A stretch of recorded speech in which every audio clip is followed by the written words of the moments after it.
En esta oportunidad vamos a hablar con la doctora Carmen Alicia Paso, quien es médico egresada de la Universidad Central de Venezuela, tiene posgrado en Pediatría y Puericultura en la Universidad Central de Venezuela, también posgrado en Neurología Infantil en el Hospital Universitario de Caracas, docente del Diplomado Alteraciones en el Desarrollo Infantil y Juvenil de la Universidad Monte Ávila en Caracas, Venezuela. En la oportunidad de hoy vamos a hablar sobre la dislexia y trastorno del lenguaje en los niños, cuáles son esos principales síntomas, esas alarmas, esas características para entonces estar atento y tomar medidas asertivas a la hora del tratamiento o las diversas terapias que tengan que necesitar ese niño o esa niña. Así que sin más preámbulos, comenzamos de una vez con la doctora Carmen Alicia Paso desde Caracas, Venezuela. Salud es vida.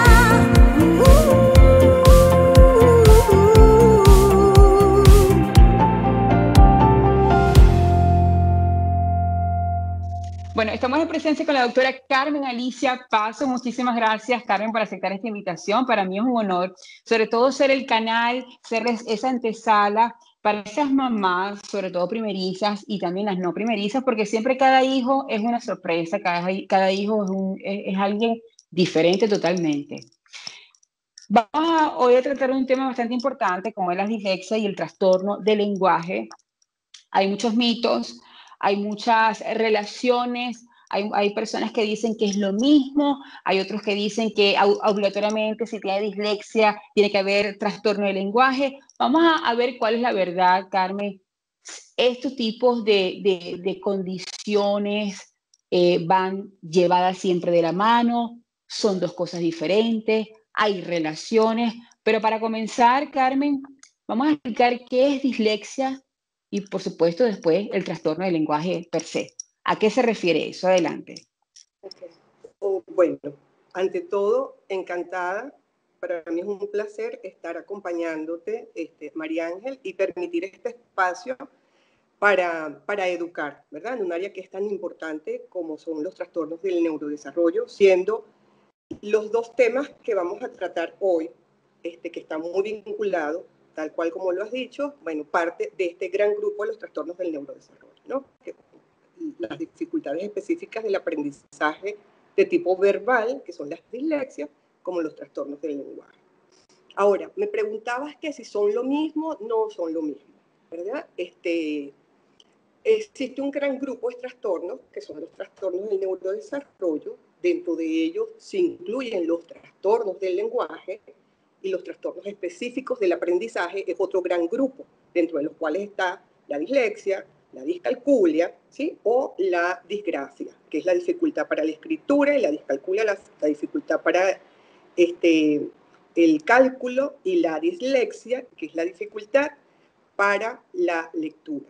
Y cuando hablamos de trastornos del lenguaje, en esto incluye un gran grupo de trastornos, dentro de los cuales está el trastorno del habla, el retardo en la adquisición del lenguaje, la disfluencia del lenguaje o trastorno del ritmo del lenguaje, el trastorno pragmático del lenguaje. Ahora bien,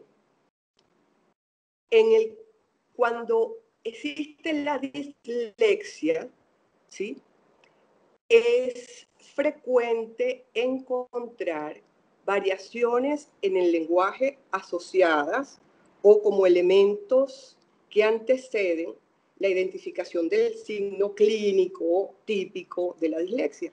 En la mayoría de los casos, retardo en el lenguaje, pero ningún otro trastorno.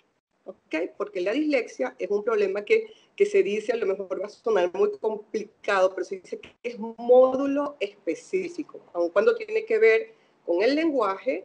En el cerebro tiene una representación que solamente abarca el elemento del desarrollo o el reconocimiento fonológico del lenguaje y no los otros aspectos que incluye el lenguaje, que son muy amplios. ¿Okay? Entonces, en toda dislexia puede haber, o en la mayoría de las dislexias, un retardo en la adquisición del lenguaje, pero no es un trastorno del lenguaje per se.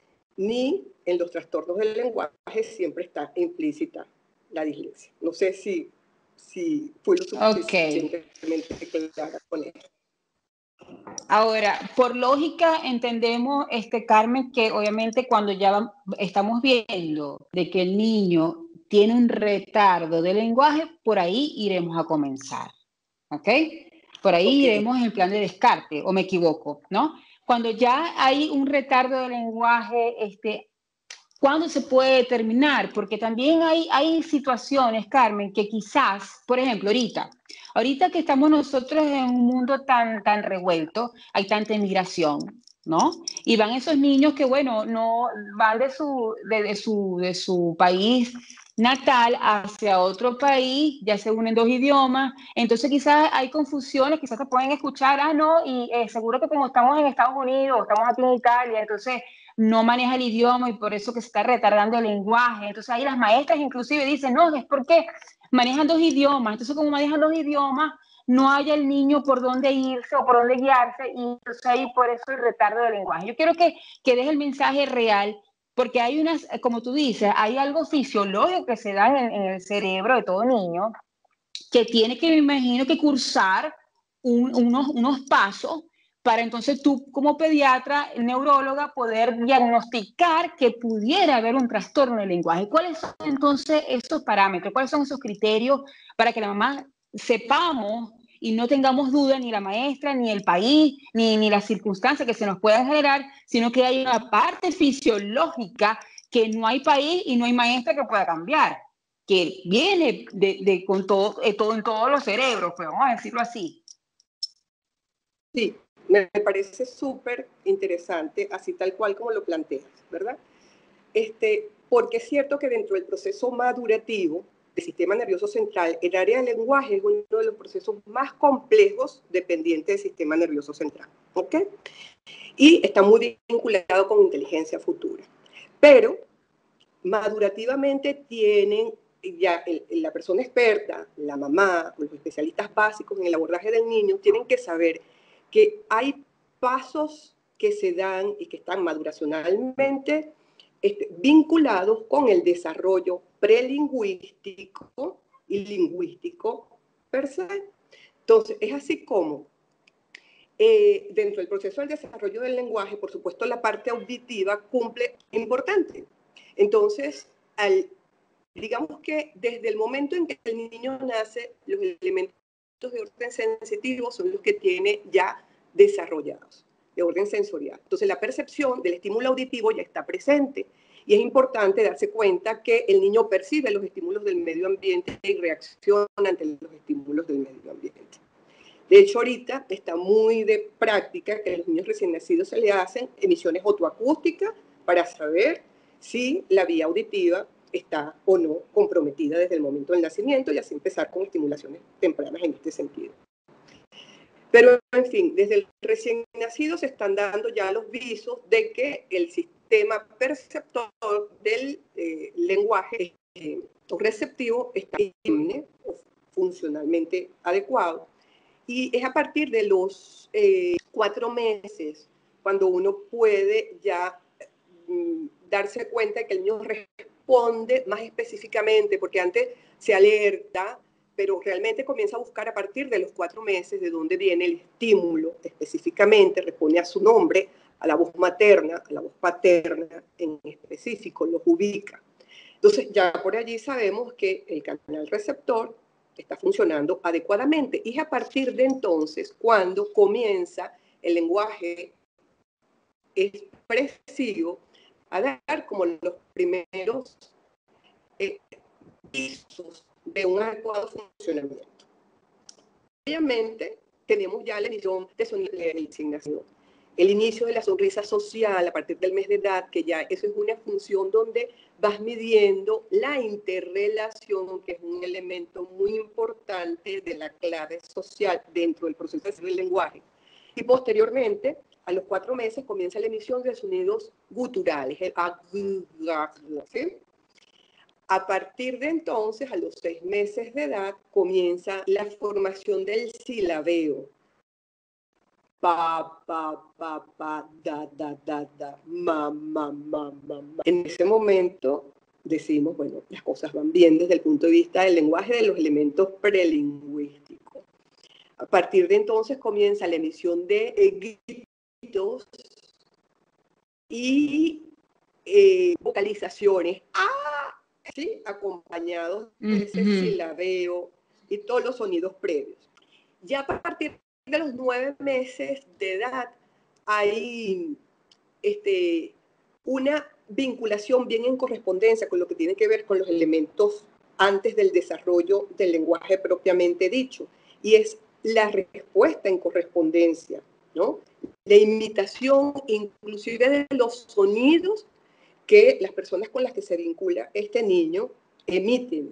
Es bien frecuente observar a partir de los 9 meses que cuando mamá habla o papá le habla al niño en esa interrelación emocional, gesticulando en la mayoría de los casos, así como de manera exagerada, el niño mira hacia la boca de la persona y trata de imitar el sonido que éste está produciendo. Entonces, eso también es un elemento importante de identificar que fluye adecuadamente, y sabemos que esos son elementos que van marcando el desarrollo adecuado del lenguaje. A partir del año de edad ya comienza la emisión de palabras con intención de comunicación.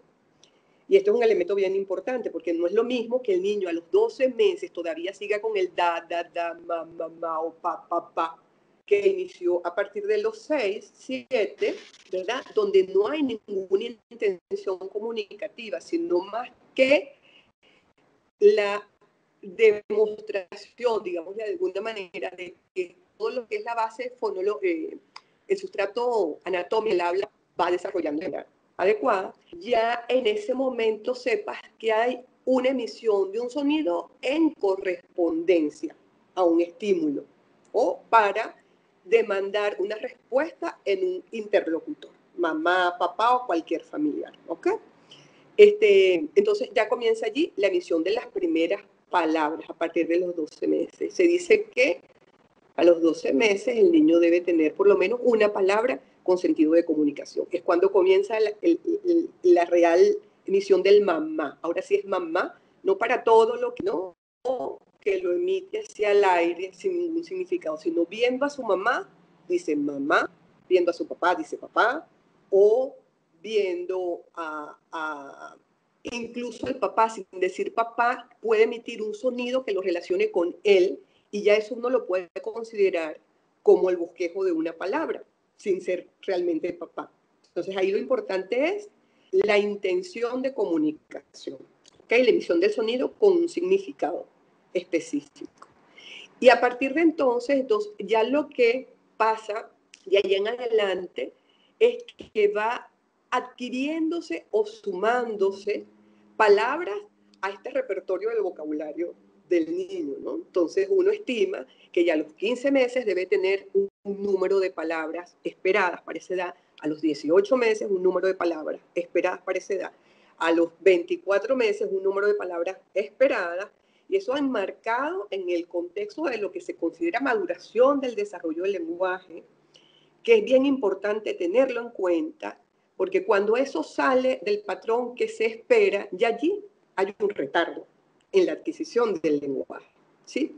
Que muchas veces se desestima y para mí es lamentable decirlo, pero se desestima incluso por parte de profesionales en el abordaje primario de los niños. Entonces esto interfiere mucho con un manejo adecuado de una situación que puede ser a tiempo. A tiempo. Sí, atacada, ¿no? Para un mejor desarrollo de ese niño.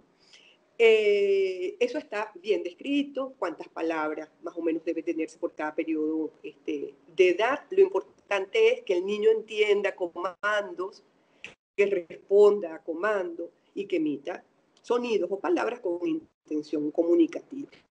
De lo contrario, cuando esto no ocurre así, entonces hay un retardo del lenguaje y hay que ver cuáles son las causas, porque las causas pueden ser diferentes. O sea, no todo, en el contexto de lo que estamos hablando, no todo de retardo del lenguaje es igual a dislexia, ¿sí? Yo puedo tener un niño con un retardo del lenguaje porque no tengo el suficiente estímulo en la casa para desarrollar el lenguaje, que es digamos, el más benévolo de los escenarios. porque realmente tengo un problema en el canal auditivo que me impide el desarrollo, porque tengo un problema en la estructura anatómica para el desarrollo del habla, o porque hay una dificultad para el desarrollo del lenguaje propiamente dicho. ¿Okay? En relación a si la exposición a diferentes lenguas puede influir o no influir en el retardo del lenguaje, fíjate que en esto se dice que el niño, antes de los 4 años de edad, el desarrollo del lenguaje es tan exponencial que es el periodo que se considera como más adecuado para incluso el desarrollo del bilingüismo, ¿no? Entonces, él puede exponerse, lo primero que va a aprender es su lengua materna, siempre. La exposición de ese estímulo que ha estado presente desde el nacimiento, siempre y cuando se den estos patrones que te acabo de señalar. Si yo lo expongo en este periodo de tiempo a una segunda lengua, él la va a aprender sin que esto interfiera con su primera lengua. Cuando uno ve dificultades en esto, esa confusión, eso que no hablo una, no hablo la otra, cambio una por otra, o simplemente no lo desarrollo, entonces todo el mundo le atribuye, no, mire, es que está confundido porque hay una cosa y otra cosa. Ahí tenemos que evaluar con ojo clínico lo que está sucediendo, porque en la mayoría de los casos, y cuando todos los mecanismos estructurales, funcionales, anatómicos van bien, no deben presentarse dificultades en este sentido, a menos de que la mamá le hable chino, el papá español, la abuela portugués y le hablen azerbaiyán. O sea, de alguna, cuando ya hay un conflicto, incluso en que como uno pregunta, el otro responde, y hay una exposición a múltiples lenguas en un mismo ambiente, es probable, pero en esos casos, que es lo típico, lo tradicional, que a lo que está expuesto, el niño, sobre todo en estos contextos actuales, no debería presentarse ninguna dificultad. Bueno. Muy bien. Sí, muy bien explicado. Ahora, vamos a colocarnos en el escenario donde estamos en un país de su lengua madre, donde existen ya entonces esos retardos, o sea, no se están dando los pasos debidos fisiológicos que debe tener todo niño. ¿Cuál sería el primer paso, Carmen? Ir al pediatra, obviamente, ir a un neuropediatra directamente. ¿Y cuáles serían entonces los protocolos a seguir? ¿Qué tipo de exámenes se les debe realizar? ¿Qué tipo de estudios se le debe realizar aparte del clínico que ya está demostrado? Sí. Te voy a hacer un comentario antes y me disculpas para cerrar lo que anteriormente estamos hablando, ¿no? Si yo tengo un niño de dislengua y hay un retardo en la adquisición del proceso del lenguaje, entonces la indicación en esos casos es evitar la exposición a las múltiples lenguas. Pero ya sabemos que hay que estudiar qué es lo que está sucediendo. ¿Okay? Esto es para cerrar ese aspecto. Ahora, cuando yo sospecho que hay alguna variación en ese fluir adecuado del desarrollo del lenguaje del niño, es el pediatra, el encargado. Precisamente para eso uno pone a su hijo, digamos, en manos de un especialista, porque cuando se es mamá no se sabe de medicina en la mayoría de los casos. Exacto. Y por eso es que yo creo que la mamá deposita a su hijo desde el punto de vista del tema salud en manos de un especialista que les diga las cosas van bien, las cosas no van bien, te oriento de esta manera, en los diferentes ámbitos que incluye la pediatría, ¿verdad? Alimentación, enfermedades como tales y neurodesarrollo o desarrollo de todos los aspectos que es fundamental en la consulta pediátrica. Entonces le corresponde como primer eslabón a la identificación de si las cosas andan o no andan de manera adecuada es al pediatra como profesional. Hay, por supuesto, en las familias el rol de la mamá es muy importante y hay mamás muy inteligentes, muy preocupadas, muy bien formadas, que por supuesto ellas identifican, mira, esto no va bien, o comparan cuando se exponen a otros niños que tienen la misma edad de sus hijos y dicen, bueno, ¿por qué? ¿Qué es lo que está pasando acá? O si, mira, las cosas van chéveres, o mi hijo habla mejor que los pares que los rodean. así como a veces cuando la mamá es primeriza y no hay la experiencia, bueno, existe la mamá que tiene la experiencia previa y es capaz de identificar la situación, así como existen las abuelas o las tías que han criado a otros niños o tienen experiencia con el manejo de otros niños, que entonces son como el primer pilar en la identificación de trastornos de este tipo, ¿sí? ¿Qué no es lo adecuado? Cuando las mamás lo identifican, lo señalan y se minimiza el problema en la consulta de control pediátrico. Es una cosa bien frecuente escuchar que digan, tranquila, que todo niño es diferente al otro y no todos van a desarrollar de manera igual. Unos se retardan más, otros se retardan menos. Y eso es un gran error, porque existe una curva de normalidad. Y todo lo que está por fuera de esa curva típica de la campana de Gauss para cada uno de los aspectos del desarrollo ya está fuera de la norma y debe ser abordado.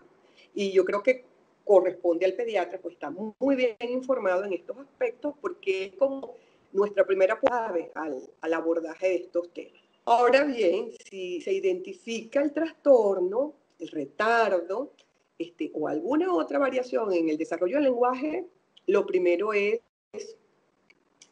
bueno, corroborarla, ver si entra o no dentro de los patrones típicos. Y luego es necesario hacer la prueba auditiva, dependiendo de la edad, a partir de los 5 años de edad, potenciales, la audiometría, y antes de los 5 años de edad, los potenciales evocados de tallo cerebral, así se llama. Pues igualmente se correlacionan estos hallazgos con si existe la sospecha de que el problema no es auditivo, sino que es en la elaboración de la emisión del discurso, entonces hay que descartar que existan problemas en la base estructural para el desarrollo del habla, en la lengua, en la base de la lengua, en la laringe, en la faringe, hipotonía de los músculos, de todo el sustento biológico del habla. Es importante también identificarlo. Y si se sospecha que hay un problema mayor, estructural, porque allí vemos si asociado al retardo del lenguaje hay retardos de otro tipo, hay un problema motor propiamente dicho, hay sospecha de que puede haber una dificultad cognitiva asociada, entonces ya se amplía el campo de estudio y se mandan a hacer estudios específicos de imágenes a nivel del sistema nervioso central. En cada uno de los casos, en mayor o menor grado, es importante derivar el niño a un especialista en manejo del lenguaje. Puede ser un foniatra, que es médico, o un terapeuta del lenguaje, que va a empezar pues esa terapia semanal, diaria, de acuerdo al plan que se establezca para minimizar el trastorno que se ha identificado. Eso, pues básicamente, muchas veces trabajan de la mano el foniatra con el terapeuta del lenguaje, el neuropediatra siempre debe estar como el pilar fundamental, como el que va comandando el director la de evolución. Sí, la evolución, mira, nos estamos quedando cortos en esto, vamos a ver qué pasa, tenemos que descartar otra cosa. Para eso está el neuropediatra. Y bueno, la decisión de incorporar otros estudios o no, más específicos, depende de cada uno de los niños. Pues cada niño es un ente totalmente diferente, ¿no? Y hay que individualizar cada paciente cuando se evalúa. Carmen, hay un tiempo, se sabe, y tú lo vas a aclarar y a profundizar, hay una neuroplasticidad, hay un tiempo que es muy valioso, en donde se tiene que aprovechar muchísimo cuando hay ciertos cambios. ¿Hasta qué edad? Yo quiero que concienticemos para que las mamás estemos bien conscientes y responsables con lo que estemos escuchando, ¿no? Y responsables con nuestros hijos. ¿Hasta qué edad, cuando ya vemos estos cambios, es la edad, el tiempo máximo, cúspide, ¿no? Para tratar este tipo de trastorno, llegar a tiempo y tomar todas las medidas? Sabemos que cada niño va a tener su tipo de terapia porque dependiendo del caso, pero tienen un tiempo prescrito. ¿Hasta qué edad es la mejor llegar para que entonces ese niño pueda ser valorado de una manera asertiva y, por supuesto, garantizarle su calidad de vida en este sentido? Fíjate María Ángel, que el proceso de neuroplasticidad para mí es un milagro. Es un proceso maravilloso, sumamente complejo, pero si lo estudiáramos a profundidad, bueno, estaríamos todos enamorados de la neuroplasticidad del sistema nervioso central. Y la neuroplasticidad existe durante toda la vida, ¿sí? Una vez que está formado el sistema nervioso, la neuroplasticidad se da en función a la capacidad que se tiene de establecer conexiones sinápticas entre diferentes áreas del sistema nervioso central. Y eso nunca se pierde. Siempre es mucho más importante ese proceso en el niño. Porque el niño, así como coloquialmente se dice, es una esponja. Pues sí, o sea, nosotros podemos aplicar esa imagen, porque en la medida en que yo voy sometiendo ese cerebrito a aprendizaje, a estímulos en diferentes áreas, en este caso estamos hablando del lenguaje, en la medida en que lo vamos exponiendo a estímulos en esa área en específico, él va a ir haciendo conexiones y cada vez va a ir perfeccionando más su lenguaje. Y en relación al hecho del perfeccionamiento, se dice que en los adolescentes, alrededor de los 14 años de edad, se establece un pico de poda a nivel de base frontal, donde el lenguaje se embellece mucho. O sea, ya no solo es todo lo que ha adquirido, sino el constructo del lenguaje, para una perfecta elaboración, adecuada aplicación, lo que uno llama como la semántica y pragmática del lenguaje. Hasta los 14 años tenemos digamos, digamos, el máximo del límite. Siempre hay posibilidad de más, pero es cuando se aprovecha más todo este enriquecimiento del lenguaje. Eso es bien importante, el elemento cultural dentro del desarrollo del lenguaje también, ¿no? Ahora bien, cuando estamos hablando del desarrollo normal, pero si hemos identificado que algo puede estar sucediendo desde el punto de vista del lenguaje, mientras antes comencemos a intervenir ese cerebro con esta variación, mejor. Mientras antes comencemos, mejor. Incluso, así, antes te lo había dicho, pues existen elementos que son de orden prelingüístico, que son la base para que la lingüística se dé de manera adecuada. Hay mamás que se asombran, por ejemplo, si en la consulta yo identifico, porque tengo elementos de alarmas que me dicen, este niño puede desarrollar un retardo expresivo del lenguaje, voy a empezar la intervención del lenguaje y el niño tiene 7 meses de edad. Entonces la mamá dice, wow, ¿cómo le van a empezar la intervención del lenguaje si el niño no habla? ¿No? Pero yo se lo puedo aceptar a la mamá, pero hay inclusive terapeutas del lenguaje que dicen, no, vamos a dejarlo para cuando hable. No, yo no puedo. Si yo estoy identificando que hay un sustrato o un elemento de riesgo, yo tengo que influir justamente en ese momento, Claro. porque sé que potencialmente yo voy a favorecer, pero exponencialmente el desarrollo de ese aspecto en particular. Entonces, mientras más temprano hagamos la intervención, mejor van a ser los resultados. Pero, lo cual no significa, o sea, nunca es tarde para comenzar. Hay mamás que se demoran porque hay un proceso de negación que está presente en la mayoría de los casos. Quieren dar tiempo, no, mejor lo expongo a que esté en contacto en el preescolar con otros niños a ver si arranca. Bueno, entonces hay situaciones que también son, que uno tiene que aceptar desde el punto de vista de cada caso en particular. Y el mensaje debe ser, ¿verdad? Ok, mientras antes intervenga mejor, pero siempre es bueno el momento donde ya se tome la decisión para comenzar a intervenir. Lo malo es no intervenir nunca, porque entonces el problema se acrecienta con el tiempo. Ese sería como el mensaje. Pero nuestra capacidad de neuroplasticidad es infinita, definitivamente. Sí. Sí, señor. Ahora, Carmen, ya cuando ya estamos hablando del trastorno del lenguaje, ya y dice muy buena información, y yo creo que más estamos bien informados. Yo creo que ya lo que hay que tener es esa, como tú dices, esa capacidad de atender si vemos estos rasgos que difieren dentro de esa curva. Bueno, y ser responsables con uno mismo, inclusive, Carmen, yo personalmente he concluido con toda la información que he podido tener a través de este programa que yo creo que los niños, aunque sea una vez al año, deberían ir a un neuropediatra como a manera de salud preventiva. Es como si uno no tiene ningún tipo de sintomatología a nivel cardiovascular, pero el corazón es un órgano que hay que tratarlo como un rey, porque es el motor de todo, ¿no? Y yo pienso que una vez al año uno debería tener una visita cardiovascular, ¿o me equivoco?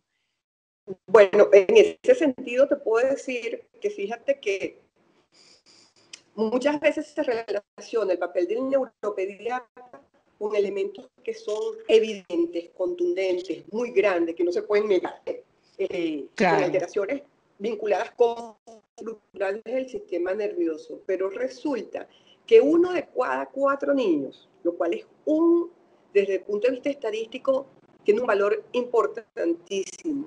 Uno de cada 4 niños tiene un trastorno del neurodesarrollo, que son esos elementos que pasan desapercibidos, que se consideran incluso, bueno, es que es más lento.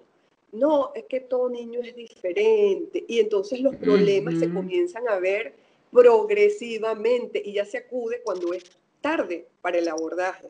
¿Sí? Entonces estoy de acuerdo. Y por eso concientizar al primer pilar de abordaje infantil, que es el pediatra, sobre esto y la identificación temprana para derivar al especialista es importante. ¿Sí? Porque es bien difícil a veces que la mamá acepte, porque cuando le hablan de un súper especialista, un súper especialista siempre ve problemas, Asustan. ¿no? Se asusta. Entonces, sí, yo creo que es importante derivar ese papel en el pediatra, pero tenemos que formarnos bien para saber cuándo las cosas no van como tienen que ser. Es Genera impresionante, esa... sí, es impresionante que en esta situación de pandemia, en este año, yo he identificado mucho en la consulta que como las mamás o la mamá, el papá, el núcleo familiar tiene que estar 24/24 a cargo del niño. Ahorita las consultas al neuropediatra son más frecuentes porque identifican, es que hay algo que no va bien, es que no atiende, es que no se concentra, es que no, se le olvidan las cosas. Entonces, pero, pero si la supervisión no está continuamente a cargo de los papás, esas cosas pasan desapercibidas. ¿Sí? Por eso, Carmen, que ahorita una de las cosas, ahorita hablar de pandemia, por supuesto, es un caos y yo con todo respeto a todos los familiares, a todas las personas que han perdido familiares y amigos, ¿no? Pero hay algo bueno que es lo que tú has dicho, ¿no? Esa concientización en cuanto a todo, ¿no? En cuanto a la familia, llegar a esa realidad, estar atento con todas esas, quizás esas, vamos a decirlo, esas cosas que el día a día no nos permitía, ¿no? Darnos cuenta. Y como tú dices, llegar a tiempo, mira, ese exponencialmente, ese problema quizás se reduce de una manera Se significativa, ¿no? Eso es minimiza. lo bueno. Y estamos, Sí. mira, y están más interesados en la salud, Carmen. Yo me he dado cuenta con el programa porque hay mucho interés con la salud, estamos creando más conciencia, más educación, más formación, y eso es positivo, ¿no? Porque podemos activar esa salud preventiva. Ahora, Carmen, Sí. vamos a la parte de la dislexia, ¿no? Hay un encontronazo bueno, yo tengo 4 años aquí, bueno, vamos a hablar de 6 años más o menos en Venezuela, vamos a poner 10 años. El programa de estudio, ¿no? Ha obligado, hubo una reducción, quitaron ese año escolar el que llamamos preparatorio, ¿no? Ese preparatorio para comenzar esa escolaridad, ¿no? Y nos vimos muchos casos donde los niños de 5 años tenían que ya aprender a leer y a escribir, ¿no? Porque eso es lo que exigía, inclusive hubo muchos problemas, mucho caos en los colegios porque te hacían el examen de admisión a los niños de preescolar a un colegio en primaria y con su continuidad, mira, y le exigían tiene que leer y escribir. Te pregunto, vamos a hablar de dislexia, ¿no? Quizás la mamá, quizás algún dirigente escolar inclusive, ¿no? lo puede mandar y se han visto casos, así como todos, muchos dirigentes, muchas maestras dicen, no, todo niño que no atiende clase tiene déficit de atención. Y de una vez te lo ponen en el cliché y tiene déficit de atención, te lo mandan al neurólogo, al psicólogo, ¿me entiendes? Y realmente hay que ver si en verdad tiene un déficit de atención o no, o sea, hay ciertas características. En cuanto a la dislexia, ¿no? Fíjate que hay muchos niños que se esfuerzan la cosa, ¿no? A los 5 años, no, tienes que leer, tienes que aprender a leer ya, porque si no, no te admiten en el colegio. Entonces, ¿cuándo entonces hay dislexia y cuándo entonces hay presión para leer? Y por supuesto el niño está totalmente desubicado y sufre, ¿no? Y le cuesta adquirir esa comprensión, inclusive lectura y comprensión, lectura y comprensiva, o sea, un niño de 5 años o 6 años comenzando. ¿Cuál es el deber ser, Carmen? Es bien importante eso que acabas de tocar, este punto, ¿no? A mí, yo veo con mucha preocupación la sobreexigencia que existe en los momentos actuales para con los niños. Así como hay un patrón evolutivo para el desarrollo del lenguaje, también hay un patrón evolutivo para los procesos de aprendizaje. Y en el preescolar, el fundamento del preescolar es la socialización. El niño al preescolar debe aprender a socializar, ¿sí? Y a desarrollar habilidades más en esos aspectos. Y me parece una barbaridad, pues, digamos, el adjetivo perfecto para esto, que a niños, sí, de 4 años, 5 años, se le esté exigiendo el reconocimiento simbólico, el reconocimiento fonémico y el desarrollo de la lectura. Ya a los 4 años están siendo sometidos a una sobreexigencia desde el punto de vista académico. Y esto es totalmente inadecuado. Ahora bien, ¿por qué yo creo que esto se perpetúa? O sea, si nosotros analizamos y vemos países muy desarrollados, Suiza, Suecia, el inicio del proceso de lectoescritura empieza de manera muy tardía. Los primeros años realmente se dedican a lo que tienen que hacer desde el punto de vista escolar y no son menos inteligentes que nosotros. ¿Okay? El deber ser es que a partir de los 6 años de edad es cuando el niño, que se lleva a cabo un proceso a nivel del madurativo del sistema nervioso, que es la conciencia fonológica, que es para el desarrollo de la lectura, y es precisamente el módulo que está afectado desde el punto de vista funcional en la dislexia. Entonces, entre los 3 y 6 años de edad está ese proceso madurativo. A los 6 años de edad está casi completo esta conciencia fonológica. Es a partir de entonces cuando yo debo exigir o debo empezar a formar a estos niños para el desarrollo de la lectura o la escritura. Ahora bien, si el niño es inteligente, ¿verdad? Y yo someto a un niño, y esto va con la neuroplasticidad, si yo tengo un niño inteligente y lo someto a un proceso de entrenamiento, él va a aprender a leer, pero eso no quiere decir que eso sea adecuado, ¿sí? Es por eso que, bueno, esto se ha perpetuado, es decir, exigen, y como el grupo en su mayoría es inteligente, rinde y aprende a leer a los 4 y 5 años de edad, y entonces se mantiene la exigencia. Pero ¿qué pasa con el niño que no lo logra, que se retarda un poco? ¿Es disléxico? No. ¿Tiene un problema para la lectura? No. ¿Tiene una dificultad cognitiva? No. Simplemente tiene un proceso madurativo normal, si eso no está vinculado con otras cosas, ¿ok? Y yo lo tengo que respetar, porque es el niño que está en su derecho, ¿verdad?, a que no debe ser sometido a la sobreexigencia a la que ha sometido el grupo.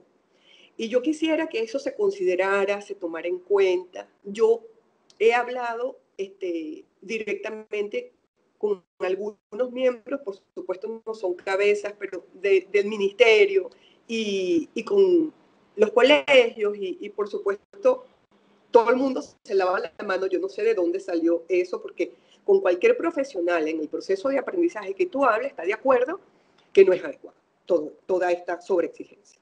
Ahora, el niño a partir de los 6 años debe comenzar con su proceso de lectoescritura. A partir de los 7 años comienza a fluir este proceso de manera más adecuada. Cuando yo a los 9 años todavía soy un lector lento, no reconozco los símbolos gráficos, aún invierto, porque es normal que antes de los 7 años haya inversiones, dificultad para el reconocimiento de símbolos gráficos, de letras, que aquellas letras que son similares a otras, la P, la B, la D, la Q, las confunda, que cuando las escriba al revés, la E al revés, o el 9 al revés, el 6 al revés. Eso es esperable hasta los 7 años de edad. Si a los 9 años de edad todavía persisten esos elementos y hay lentitud y pausas largas y no ha habido todavía como una de esos símbolos, entonces allí tengo y plantear la posibilidad de un desarrollo de una dificultad específica del aprendizaje. Por supuesto, antes el especialista y las personas que saben de esta área, y tenemos como la capacidad de saber quién es el que va a desarrollar la dislexia ya a los 6 años de edad, aun cuando no podamos hacer diagnóstico a esa edad. El diagnóstico para poder hacer la edad para poder hacer el diagnóstico de dislexia es alrededor de los 9 años, precisamente porque hasta ese entonces tengo que apostar a los procesos madurativos del sistema nervioso. Cuando persisten las alteraciones, entonces digo, sí, aquí hay una dificultad específica para el proceso de la lectura. Y bueno, y eso viene asociado a factores de riesgo para eso o a los elementos clínicos para la condición. Pero en fin, yo creo que es muy importante ese punto que has tocado, porque creo que no debe seguir siendo sometida a la sobreexigencia académica a los niños, ¿no? Y hay colegios que en mayor grado que otros, pero en líneas generales se cumple más o menos el mismo patrón. Y no solo la exigencia a nivel de lectura, sino de comprensión, y ni siquiera comprensión, no vamos a hablar de comprensión, sino caletre. Mira, tienes que aprenderte esta poesía caletre a un niño de 6 años. Entonces, claro, el niño se resiste, el niño no acepta esa situación, el niño es como que una pesadilla. Entonces, fíjate la consecuencia que pudiera tener. Se le pudiera generar, ya ahí entraría la psicología, ¿no? Entraría ese trauma, entraría esa situación que no quiere la escuela, que no quiere el colegio, porque lo relaciona con trauma, lo relaciona con exigencia, como tú dices, con sobreexigencia, con situaciones quizás desagradables, o sea, todo lo que pudiera conllevar. Sí, tienes toda la razón. Desde el punto de vista emocional, se afecta muchísimo, con todas las consecuencias que eso conlleva, ¿no? Alteración de conducta, rechazo al ambiente y todos los otros elementos de orden psicológico, luego la baja autoestima, que influye luego en muchas otras cosas del ámbito de la vida de ese niño. Claro. Eso para mí normal, con un proceso quizás normal, hay algunos que son más lentos que otros, lo cual no los ubica fuera de la normalidad. No todos tenemos la misma velocidad de procesos. Por eso te digo, y hay que respetar. Ahora, en el niño disléxico propiamente dicho, también pasa que cuando que en este caso que existe un trastorno, existe un problema, identificarlo es importante, porque este niño tiene que ser evaluado de manera diferente, abordado de manera diferente, porque en él también se genera, y con muchísima frecuencia, la frustración, la afectación emocional, los cambios conductuales y todas las variantes psicológicas o comorbilidades psicológicas y psiquiátricas que se puedan ver asociadas por no haber identificado la condición a tiempo, ser sometido constantemente, verte sometido a una exigencia de una función que no has desarrollado, y no porque no seas inteligente, puedes ser muy inteligente incluso. La mayoría de los niños con dislexia tienen inteligencias superiores, pero hay una inhabilidad específica para el reconocimiento de los fonemas. Entonces, yo no te puedo exigir a que lo hagas cuando hay lo que se conocía anteriormente. Entonces, hay una alteración puntual y yo tengo que ver de qué manera abordo de una forma diferente, sabiendo que eres inteligente y que tienes la capacidad de aprender que tienen los otros niños igualmente, pero por una vía diferente a la vía de la lectura, del sometimiento al reconocimiento simbólico, fonémico. Eso mismo pasa cuando los papás queremos que camine a los 6 meses, entonces le metemos en aquella andadera, vamos que usted tiene que caminar porque yo caminé a los 9 meses, y entonces trastocan todo su crecimiento, su fisionomía, pues su curso natural, ¿no? De todo nené, ¿no? Excelente exposición, Carmen. Yo pienso que fuiste muy clara, y ya no hay más nada. Así como estos medios utilizan, yo a través de este canal, la idea es esa, es educar a los papás a que todos estemos conscientes, estemos educados y nos formemos, porque si, como tú dices, no podemos ser médicos jamás, pero al menos tener una mínima idea de cuándo pudiera haber alarma y que hay canales que debemos seguir. En términos generales, ya para terminar, Carmen, cualquiera de los dos casos, ¿no? Bien sea de trastorno del lenguaje y bien sea de dislexia, claro, cada niño es un caso diferente. ¿Son condiciones o son trastornos, Carmen, que se desaparecen con tratamiento, o hay ciertos trastornos que perduran durante toda la vida? Bueno, podemos tener los dos casos, ¿no? Hay situaciones en el desarrollo del lenguaje que pueden tratarse y superarse con una adecuada intervención. En el caso de la dislexia, no pasa lo mismo. La dislexia es una condición de vida. Pero cualquiera sea el caso, siempre cuando es abordado de manera adecuada, se desarrollan los mecanismos para compensar esa condición con la que yo he nacido. Y los elementos de compensación pueden ser tan maravillosos que existen muchísimos disléxicos. La dislexia es el trastorno del neurodesarrollo más frecuente. Es decir, 17 de cada 100 niños puede ser disléxico. Pero tenemos figuras maravillosas dentro del ámbito científico, empresarial, artístico, cultural, disléxico, y eso no ha sido un impedimento para que desarrollen una vida extraordinaria. Entonces, lo importante de todo esto, o sea, lo que yo quisiera, pues si tengo que hacer un cierre, es concientizar a que cualquier sea el problema, siempre es importante el abordaje a tiempo para maximizar el potencial que tenga ese individuo y desarrollar en él una vida absolutamente normal y placentera, libre de traumas. A mí me ha tocado, dentro de mi proceso de formación, a veces lo hago para ver qué otra cosa más puedo aprender. Asistir a talleres, por ejemplo, en el área de dislexia, donde no solamente estamos médicos ni profesionales en la neurología, ¿vale? El maestro, el papá interesado por el problema de su niño, el terapeuta del lenguaje, el psicopedagogo, etc. Y me conmueve mucho ver cómo muchos de estos profesionales son disléxicos, no se les hizo un diagnóstico a tiempo, entonces hay una conexión emocional muy importante con esto, y lloran, entonces dicen, pero si que mi mamá me lo hubiese identificado antes, me hubiese evitado todo el sufrimiento que yo tuve.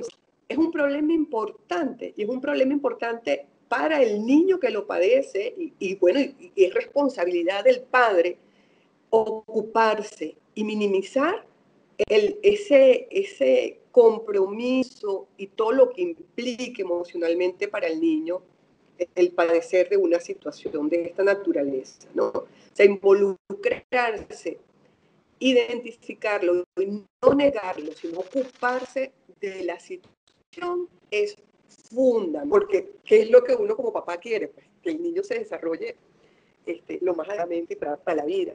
Pero también pasa que cuando un papá tiene un niño con una situación de este tipo o de cualquier otro tipo, la frustración a veces impide el que se actúe adecuadamente. Es comprensible, pero no justificable. Hay que actuar.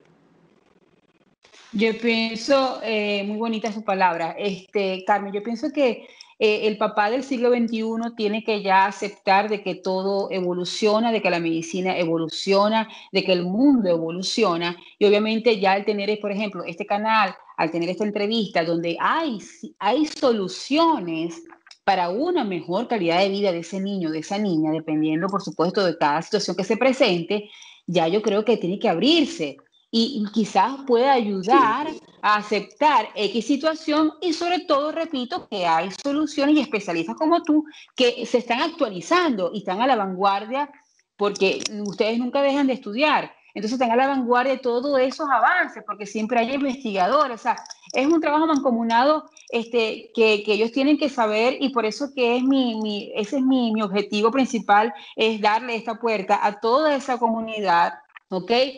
Para que se formen y es una luz, es una esperanza para todo papá y que para todo hay solución. Y más en este nuevo mundo, en este siglo donde todo ha avanzado y fíjate lo que ha causado el COVID, cómo todos ustedes, los especialistas, se han unido, mancomunadamente están trabajando y mancomunadamente están buscando soluciones. Información, sí. Claro, claro, y los investigadores están ya de lleno montados en la solución del coronavirus y no coronavirus también, porque ha salvado tantas vidas, fíjate la vacuna y tantos descubrimientos. Así que bueno, te felicito, de verdad que tienes abnegación, dedicación y empatía, que es muy importante que un especialista lo tenga, porque nadie quiere, como tú dices, ningún papá quiere escuchar estas situaciones y tener este tipo de cercanía ayuda a todo papá y a todo paciente. Carmen, ¿dónde te podemos encontrar? En las redes, mi Instagram es @DRA, que es la abreviatura de doctora, Capaz, que es la abreviatura de mi nombre, Carmen Alicia Paso, DRA Capaz, y en la clínica Sanatriz como especialista en neurología infantil. Bueno, por ahora, esa sería mi ubicación. Excelente. Bueno, por allí, bueno, ya que estamos siempre en lo que podamos colaborar, porque educar es una función fundamental que debemos nosotros tener como especialistas en esta área. Es así, y te felicito y te congratulo, y de verdad que para mí es un honor tenerte, porque crece esa gran familia de Salud es Vida, porque cada vez podemos abarcar más áreas, ¿no? Y comenzando desde los niños, pienso que es muy importante. Inclusive, yo me tomo la libertad de ojalá le llegue esto a la persona que le deba llegar, pero yo considero que todo centro educativo, desde el preescolar, que para mí es el más valioso, hasta los superiores, yo creo que deben tener talleres constantes, periódicos, con un especialista a tu nivel, porque sabe qué pasa dentro de nuestro cerebro y hay como que más argumento para el decir por qué no y por qué sí. En el caso de la lectura y en el caso de tantas cosas o comportamientos que los niños de una vez las maestras lo tildan por desconocimiento. Entonces, yo creo que esto es un mensaje que yo quiero hacer llegar, y ojalá que a través de la sociedad que también está apoyando el canal, donde tú también estás incluida, esa es la idea, armar como una red de información y cubrir cada vez más temas, y por supuesto estás invitada a una nueva oportunidad. Vamos a tratar otros temas porque el cerebro que no comanda muchísimas cosas, así que este es tu canal y vamos próximamente a cubrir otros temas, Carmen. Gracias, muchas gracias. Gracias por la invitación, encantada, Mariana. Un placer, Carmen, y a la próxima. Haber estado. Hasta luego, gracias.